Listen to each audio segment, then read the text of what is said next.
I compete in the Scottish Highland Games, which is an ancient organized sport that goes back to the Scottish clan gatherings.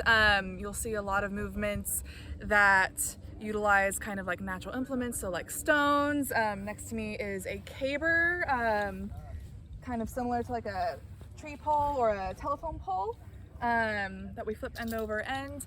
You'll also see a lot of similarities with modern day track and field events, which definitely gets a lot of their events from our sport. So we get a lot of field and track athletes that kind of move on from that and then come into the Scottish Highland Games. And in fact, most of our elite level throwers are going to have that background in track and field.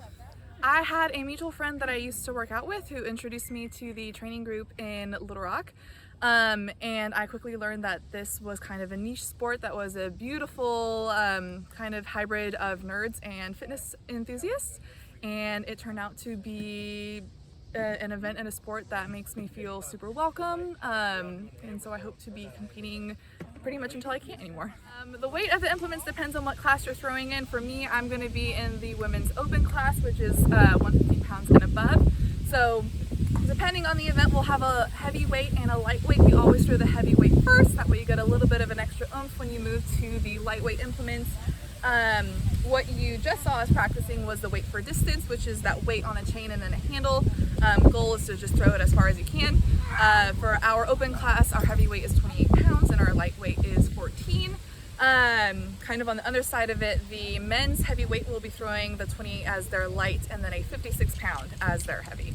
Why are you taping your fingers? Just a little bit of better grip. Once you get the weights moving at speed, depending on how your grip is and how you're holding it, the weights can fly out of your hand and into crowds, which is obviously not recommended. So this is just a little bit of a grip aid to avoid that. This is pine tar or tacky.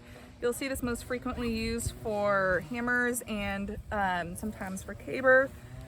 And so basically this just gives us extra grip so that when you are winding the hammer, you have to worry less about holding on super tight to it. And you can just kind of trust the tacky to do its job to keep your hands on. It'll let you keep your arms nice and straight, which will result in a better throw. So this is our lightweight for distance. It's 14 pounds.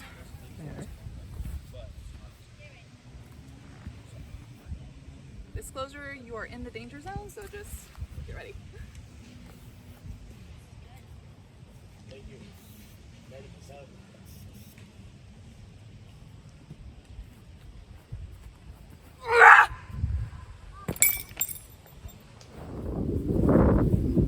Now, I recently switched to doing 2 spins instead of 1.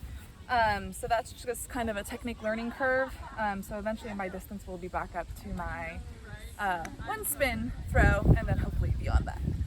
I haven't been training with the Hot Springs group as long as I have with Little Rock, but from what I have seen of my first few practices, everybody's making leaps and bounds of progress.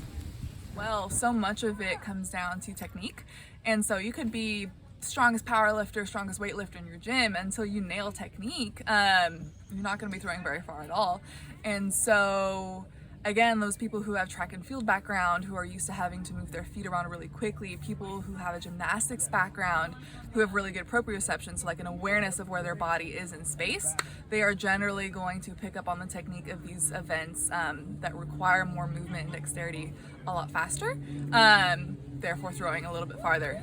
So much of it is going to come down to getting aware of your footwork and how you move through space, for sure.